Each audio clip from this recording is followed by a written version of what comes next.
Hey, this is Kieran, Coach's Corner Chat podcast, and I'm excited today to have Steve and Fore on today. Steve, give us a little background of where you're at, what you're up to, and then we'll rock and roll. So currently, I am a student assistant at Baldwin Wallace University, along with coaching at Canton Akron Soccer Club in Canton, Ohio.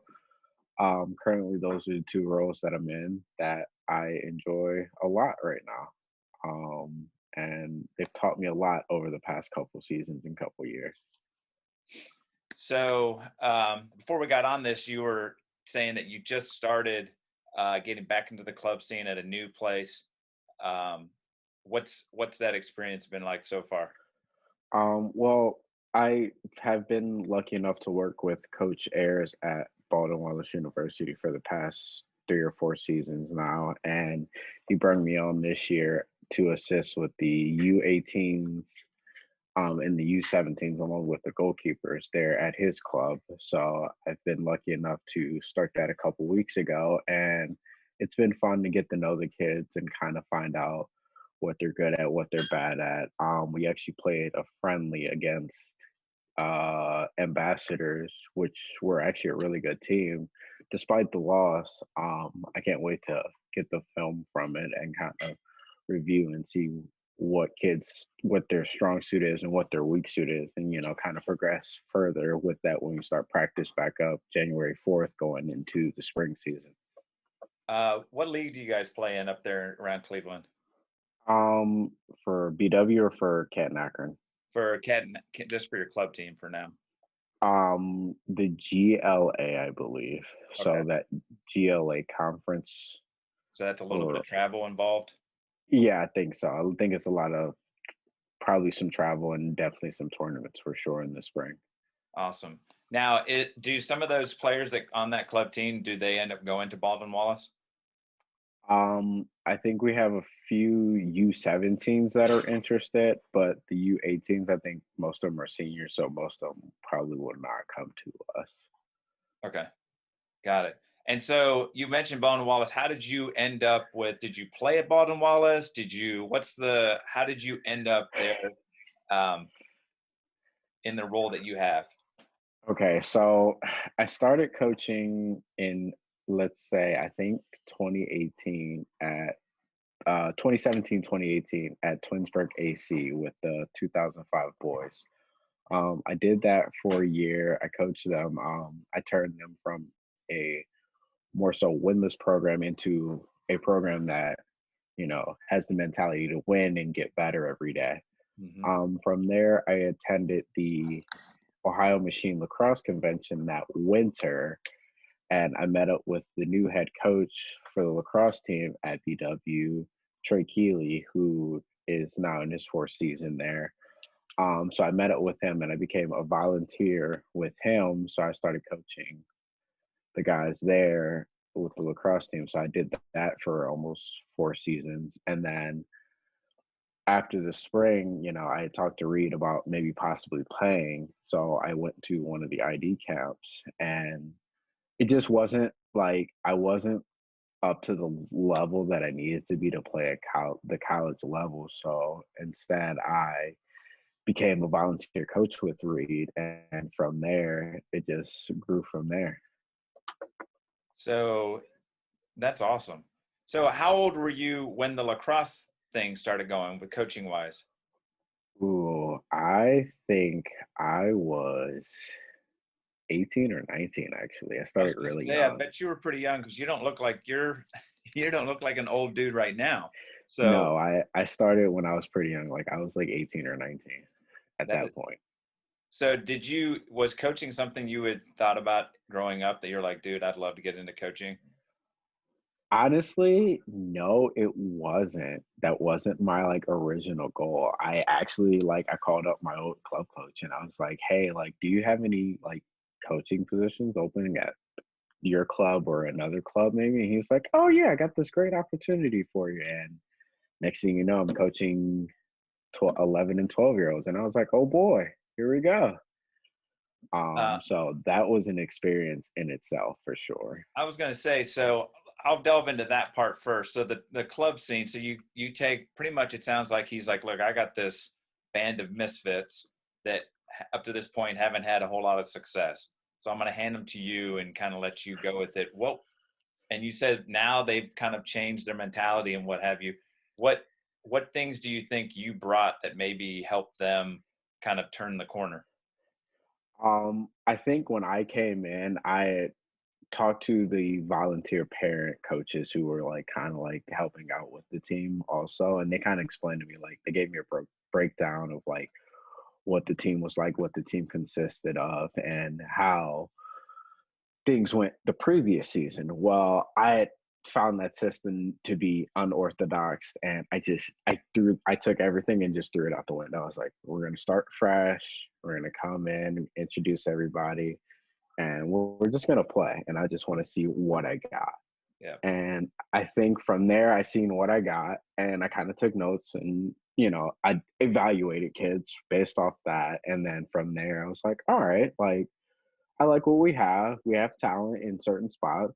There's some kids that need to work and development, but it is possible with some coaching. And I think what I brought to that was that I was 18 or 19, and I brought a bunch of energy. Like I was a ball of energy no matter what. Yeah. So I was always like getting after the kids and like wanting them to play and wanting them to get after each other and play hard. And I think that kind of like motivated them to want to get better. And I'd always sit down and have a chat with occasionally every single one of them and be like, hey, like here's what you can do to help you get better. And then from there they slowly started to realize that I was trying to motivate them during the game, like, hey, like if we do this and this, we're gonna win. And I think throughout that whole year coaching at Twinsburg, I think I maybe lost maybe 4 games in total, Wow. but the rest of them I won like 12 or 13 games and like maybe tied like two. So those it sounds like a little bit of the communication. Like I think it's huge that you walked in and said, "Look, I'm not here to step on toes, so let me know what was going on before, and then we'll make some changes." And then I think it was cool that you, instead of just saying, "Hey, here's what we're going to do," you kind of broke it down and even talked to them individually. Like you said, it's cool that you said, "Hey, here's what I'm seeing. You're really good at this, but if we can get you to start focusing on this as well, it's going to help the team overall." Yeah, basically, like there was a lot of kids who, when I first got them, they were just not at the level that I needed them to be at to play for me. So I kind of used my Mourinho tactics, which I'm a big Spurs guy. So Oh, I came in and it was like, all right, this is my show now. We wanted you to get better, and I want you to get better. So here's what we're gonna do. I think kids want that type of coaching. I've noticed, like I took over a high school program this past year, and accountability and like honesty was something that the players consistently told me. And I'm sure you'll have it with your U17, 18 group. That like, look, man, we're juniors and seniors in high school. We need to know now before we head off to ID camps, like you were talking about earlier, or other experiences. I need to know what things I need to get better at now. Mhm.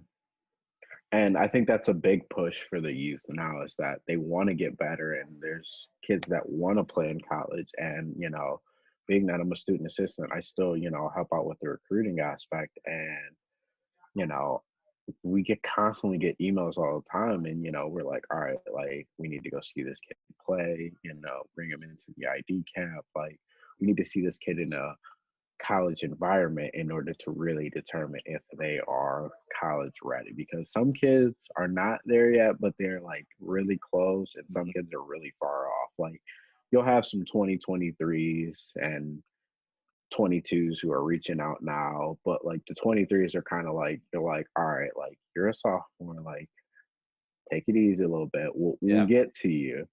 It's just going to take time for you to get to that level. You're not there yet. You might think you're there, but when you're a junior and senior, then you'll start to really like play varsity games and playing elite level competition and club, and then you'll really understand what you really need to work What do you see as the difference between like high school and then that transition to college? What are some of the things on. you say, oh, Speed of play for sure.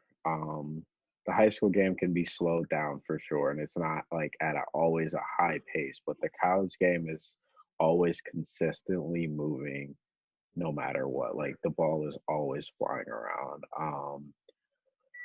A good accurate representation would be like a Barcelona style. Like the ball is always moving. Like somebody always has the ball and is moving it to the next level. Yeah. I think that's a thing that a lot of kids don't realize until they actually see it live, and they're like, "Oh, like this is a different level." Like it takes a lot to get to that level.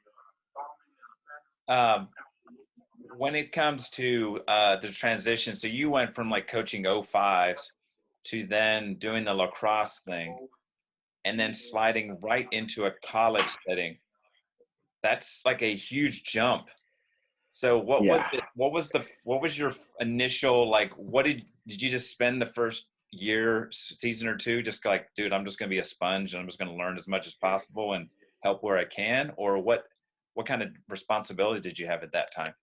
I was that sponge. I was just there to kind of learn as much as I can. I was in community college, so I was kind of like bouncing back and forth between practice and games Monday, Wednesdays, and Saturdays. So I was more so just a sponge, just trying to gain more knowledge. I've gained a lot of like connections through coaching that I have like definitely glad that I have met a lot of people through it and who are like willing to like, hey, if like you need something, like reach out to me. Like it's definitely taught me a lot. And that first year was like my sponge year for sure. I think it's cool too because you seem to be a person that likes to put that doesn't like you said I'm a ball of energy, and so it seems like you're not afraid to say reach out to people and say hey, if you got an opportunity I'd love to give it a try and we'll see what Exactly. happens. Yeah, I actually just did that recently. I found out that Hood College in Frederick, Maryland actually just got a new head coach. And, he had posted on LinkedIn about his graduate opportunity. I was like, hey, will you have that like when I graduate in 2 years? And he was like, yeah, I will. And I was like, all right, cool. Like that's another opportunity, like, that I might have opened the door. And he sees my LinkedIn profile. He's like, all right, like he has the experience. Like now it's just go out and get the coach's license and the goalkeeper license that I need to get done this year. Well, Wow. next year. Yeah. So, do you have a ultimate like I want to do this? Like, do you want to be a college coach? Do you want to be high school? Where is Steve headed? Or are you just kind of like, dude, if I go to Fredericksburg in Maryland and I do that for a little bit and then I just see what else is open? Are you kind of I'm kind of keeping my options open per se. I would like to go overseas and coach, in the pros or the college level overseas or the academy level overseas. And big Spurs guy would love to coach for the Spurs, but I know that's a big goal to attain per se.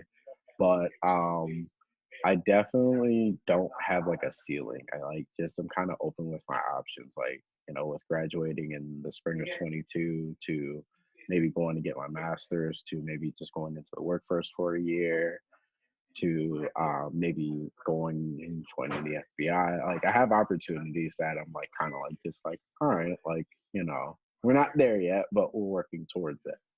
I think that's cool because I think so many times people I like now I'm in my mid 40s and I feel like I'm only halfway through my life. And for you, I think it's awesome not to have been like, I'm going to do this. Like, it's cool to say, like, I got time. I'll figure it out. Um, and kind of go from there. Does Baldwin Wallace, do they ever go overseas for, you know, how some teams do summer tour? I know with COVID and all that stuff, but Yeah, so we actually went to Costa Rica back in 2015, I believe. Or no, wait, it wasn't 2015. It was actually 2017, 2018, somewhere around there. I know they went to Costa Rica. So I think per NCAA rules, I think it's every 3 or 4 years okay. or five, one of the two. So maybe in the spring of 22, we'll go on a trip. I'm hoping somewhere fun, Yeah. but we'll see how that You could goes. put that in the head coach's ear, like, hey, how about maybe England or, I've already mentioned it. I'm like, oh, so okay. what are we doing for our spring trip? He's like, I don't know yet. We haven't gotten that far. I'm like, yeah, no. That's so cool. So what responsibilities do you have right now within the Baldwin Wallace program? Like what things do you kind of oversee and do? So I oversee the goalkeeper development, making sure that, they get what they need in practice and in training, and pregame, and, taking notes for them and tell them, hey, like, do this, hey, do that, or hey, watch this, watch that, or if you need extra work, like, just let me know. I do that. I handle some of the recruiting along with Coach Nick. And That's pretty much it. So far right now, at least. We'll see what happens in the spring when we start playing. Right on. How helpful of a like mentor has your head coach been? And what's his name again? Coach Ayers, Coach Harris? Ayers, Ayers? Ayers. Okay, got it. So what has Coach Ayers been like for you since joining the program? He's definitely been a mentor towards me and helped me. Like, he wants me to continue coaching and continue to grow as a coach. Because, I told him that, ideally I'd like to, maybe continue coaching college after I graduate and, going to get my master's degree and becoming a graduate assistant. So like, he's definitely been a mentor towards me to like say, hey, do this, hey, do that. Like, or as if now joining, and coaching with him alongside him at Canton Akron Soccer Club. Um, so it seems like you brought up like LinkedIn. Networking seems to be something that's been important for you. Yeah, I would definitely say networking has been important to me. There's some guys like I know Nat St. Laurent, he coaches at Ohio Northern, and Bear Davis used to be the head coach at the Ohio Machine. I've known them for quite some time, and those guys have definitely been mentors towards me. And always like, hey, like if you need anything, like let me know. So it's been an awesome opportunity to like make connections through going through conventions and going to games and talking to other coaches and going out and recruiting with other coaches and talking with them. So it's definitely been interesting for sure. And I've met coaches along the way by attending ID camps and stuff like that, which has also been really cool. Uh, I think it's awesome just your just your way about going about things and being open to like, hey, I'll get some feedback from this person. And then the other thing where you're just like, look, I'll do whatever you guys want me to do. If you need some help doing whatever it is. And I think that speaks volumes to you because even with Coach Air saying, look, I've seen what you've done with the goalkeepers, recruiting, just in our program. Now I'm going to give you, because UA 17, 18 is no joke of a level of a team. You know what I mean? Right. That's big boy. Like you say, just played Ambassadors. That's another large club. Hmm. GLA is not a small little youth league. That's big time. So I think it speaks volumes that people are willing to give you those opportunities. Yeah. A lot of people, I think, need to realize that you have to take advantage of them and not like sit back and wait for them to come to you because these opportunities don't just knock. You have to definitely go out there and get them. And hopefully, like as this generation kind of evolves, that they realize that with the COVID-19 kind of like happening, like they realize that hey, like I have to go out there and like apply for jobs and Yeah. meet people and be face to face, not so much this Zoom thing that we're doing now, or like Yeah. kind of like going out and meeting people like once this pandemic is over, like connections are key to like get your foot in the door into a lot of places. I think the other thing too that you have a lot of, and maybe not even like realize, is just that the, like patience, the fact that you're not don't seem to be in a rush to get to where you're going. You're just like, look, I'm gonna go through it. I'm gonna keep working on my like my schooling, and while I'm doing that, I'll keep getting better as a coach. I'll do my coaching courses you're talking about, which I think is awesome. um, and then you're already looking at like, oh, maybe I could do this in a couple of years once I get my master. I want to go to become a graduate assistant. Here's some opportunities. uh, and like you say, we're talking about our generation, the generation now, it's all like a click on a phone. They want everything instantly. um, Hmm. and what have you. And I think that's good for, do you think the being a student assistant is beneficial for the players on Baldwin Wallace? Do they confide in you maybe sometimes when they don't with Coach Ayers? or his staff?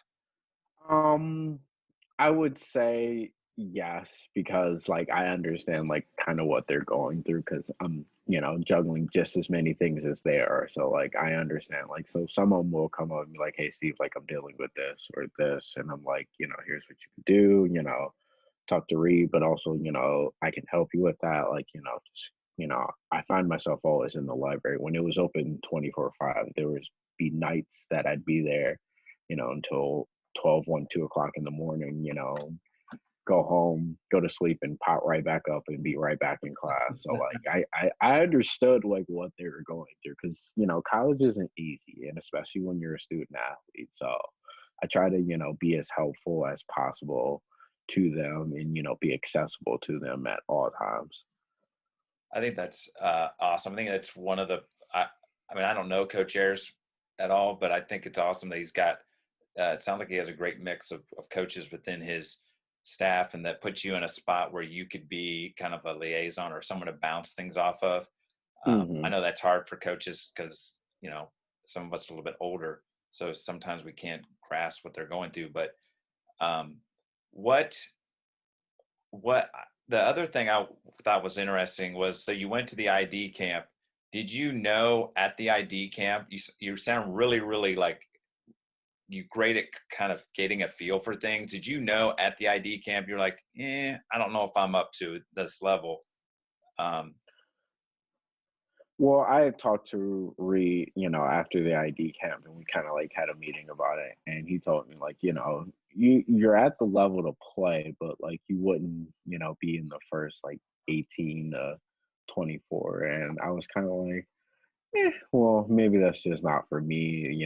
And then I looked at how long I had left at school, and I was just like, well, maybe it's not worth it if I like continue like playing and miss out on the coaching opportunities and getting better as a coach. So I decided that, it's just better for me to continue doing what I was doing. so did you then just say, I'm going to email Coach Ayers and say, hey, is there an opportunity that I can coach with you? Yeah, we had a conversation about that before as being a second option. And so it kind of was just like, all right, like I'd rather take that deal and, continue with my classes along with, being a sponge basically. That's awesome. That is so cool. Do you, so did you grow up in the Cleveland area? Yeah, so I grew up in Bedford actually, which is about 20 minutes outside of Cleveland.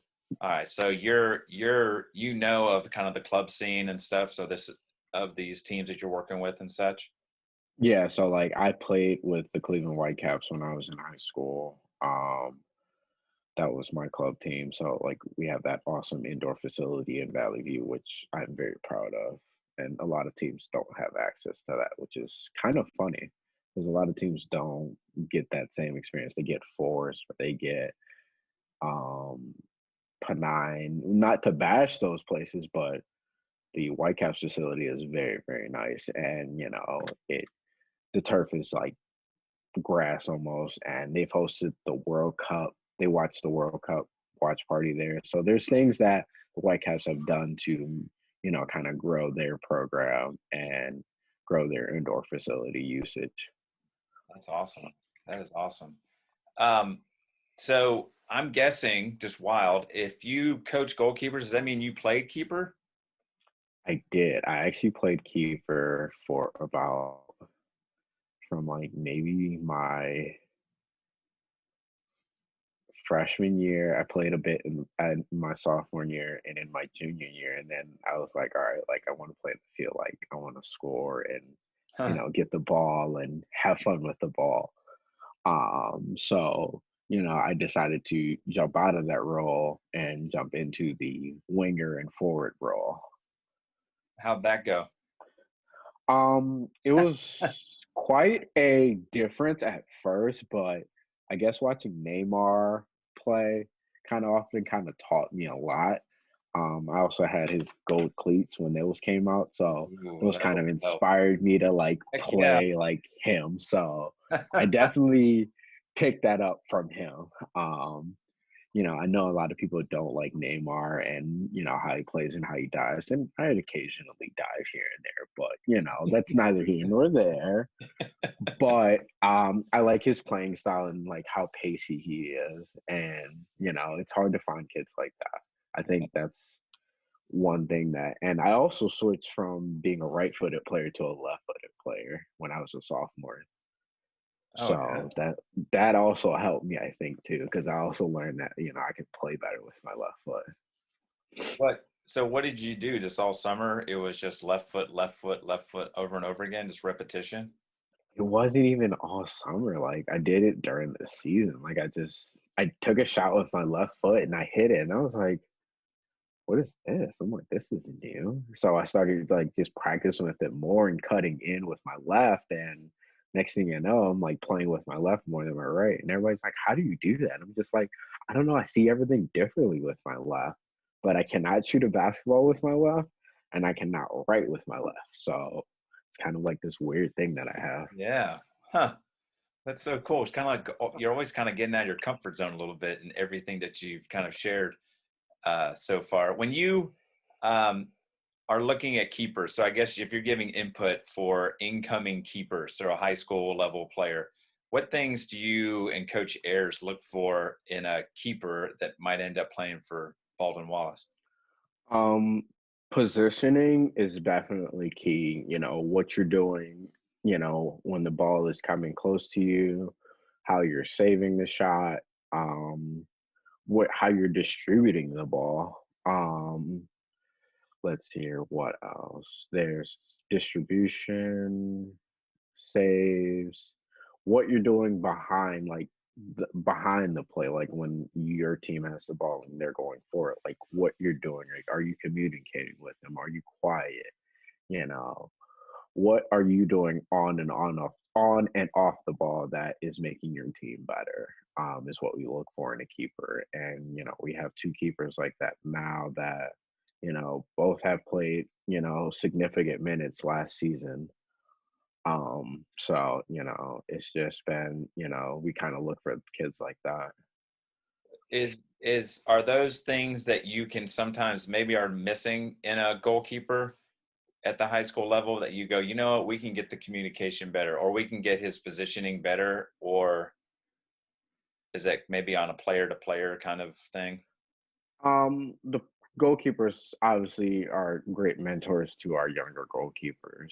Yeah. But that's something that, we try to make sure that we get out of the kid or say, hey, like, go talk to the keepers. Like, go become one with them and pick their brains on how they're playing and stuff like that and watch how they're playing because you'll pick up on some things. And I think that has been like the key, like with us, like we have young goalkeepers, like both of our goalkeepers are now going into their sophomore or junior year, this coming fall. So you know we kind of like use our freshman goalkeepers who are incoming possibly, as, we want them to like mentor them and help them, get better because the only way to get better is to learn from somebody who's already been doing it. Yeah.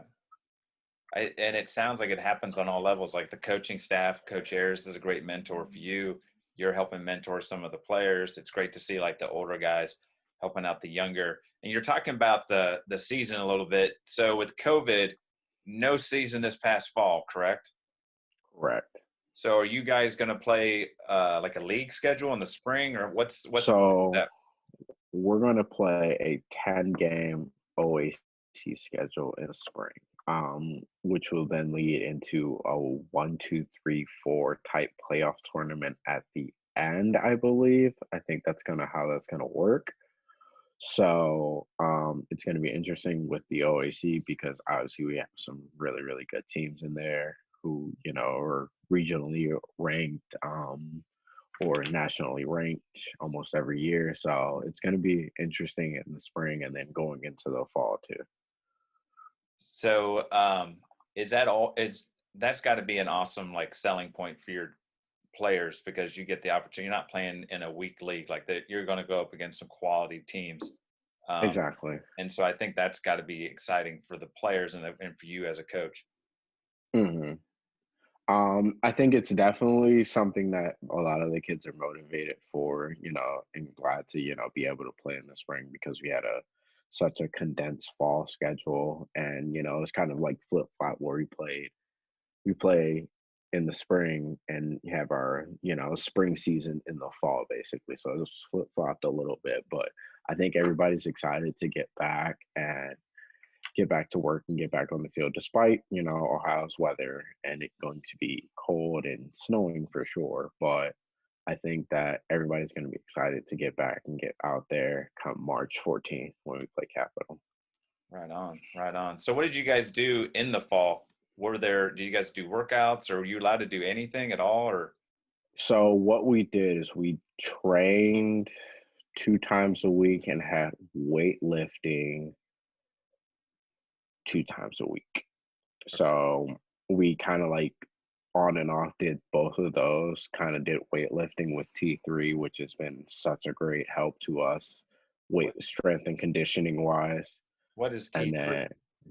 T3 is like a sports performance type thing. So they're kind of like personal trainers that come in and like train our athletes basically. They, Okay, got it. are partnered with BW, and they come in and they train the football players, the wrestlers, the volleyball teams. Okay, They kind of do it all for us, which has been really helpful. You see a lot of the guys improve from it, and they're motivated to go in there and work hard.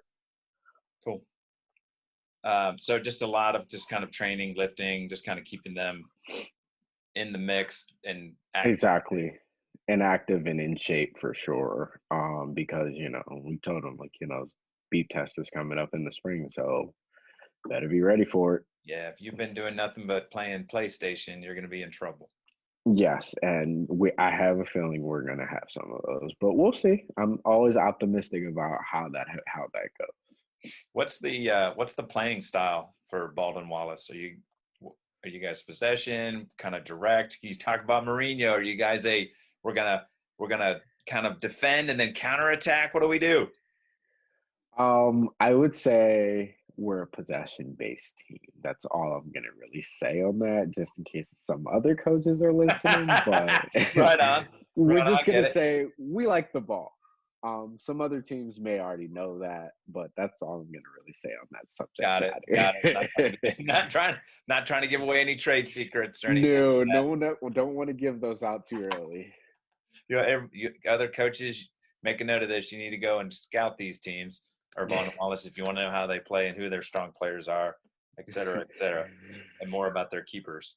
Well, Um, most of the OAC knows that we don't have Danny Rupel anymore, who broke the record for most goals scored in BW history with I think 55 or 60. So most of the teams have learned we don't have that anymore. So we're trying to find a Danny Rupel replacement, which is pretty much yeah, I was impossible. going to say that those types are a once in a lifetime kind of player.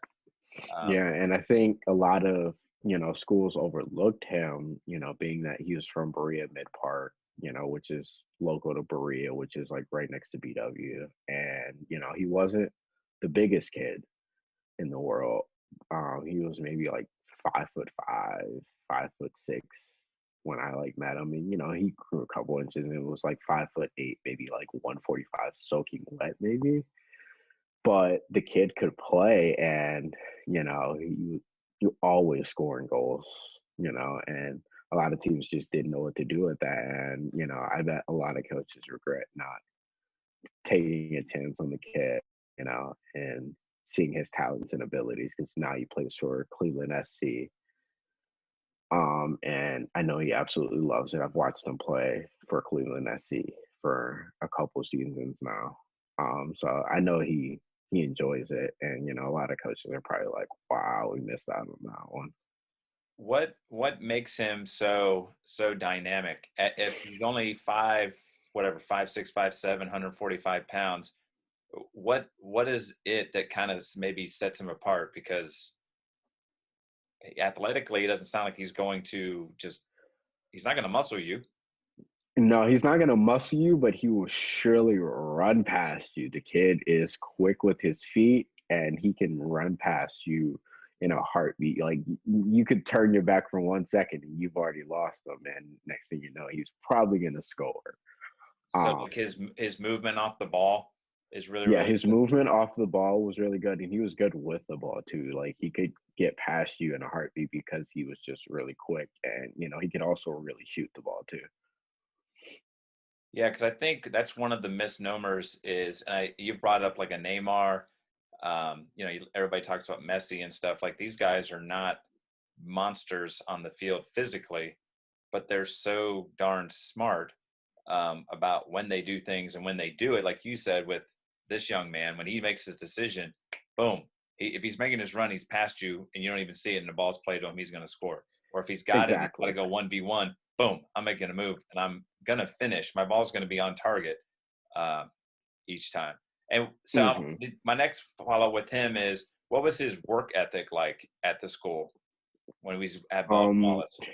he is now in his fifth year MBA program, so he's an accounting major, so he's doing his fifth year MBA accounting right now. The kid was smart in the classroom and outside the classroom on the field. He just enjoyed the game for sure, despite the injury bug and kids maybe attacking him a little bit more because everybody knew that he was one of our best players. But, despite all of that, he was a hard worker no matter what. I never seen the kid take a play off. That's awesome.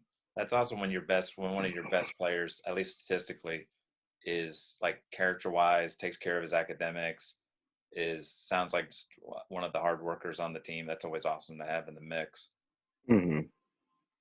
Uh, It's been definitely a help to us, and now he's assisting with us in the program too. So it's been good for a lot of our like top half guys to go and pick his brains on how to score goals and get better, and find that urge to get the ball and make the next pass or score a goal if need be. so he sounds like he's taking the Steve Fore approach of coaching. Like, hey, I played here. Is there an opportunity for me to help the Baldwin Wallace program and get back in the Yeah, game? and for sure, with him doing his accounting masters at BW, it's easy for him, and Yeah, he it's still right lives there. around campus, so it's right there for him. So he still goes to class after practice, and he's at training every day, and he's always positive and helping the kids out for sure. That is so awesome. Steve, this has been so cool to hear kind of where you're at. I love just the way you've gone about things, and I'm excited to keep following you on Twitter. I'm connected with you on LinkedIn as well. So I'm excited to see kind of the trajectory of your um, coaching career or whatever direction that you end up taking, and excited to see how Baldwin Wallace does um, in the spring. If people want to follow along as well or reach out to you, what's a great way to contact you? I would definitely say either LinkedIn or Twitter is probably the best way because it's probably the only two social media platforms I use. All right. So, and I'll put Steve's Twitter handle in the notes for this, and I'll also be sharing it on Twitter so everybody that's following me will see all of it. Steve, I really appreciate you hopping on tonight, sharing all this information. It's so stinking cool to hear your kind of soccer journey, where you're at. What And a like I said, journey. I am hyped to see where you end up uh, going. So I'll just wrap this up. Hey, this is Kieran, Coaches Chats Podcast, and I'm out. Peace.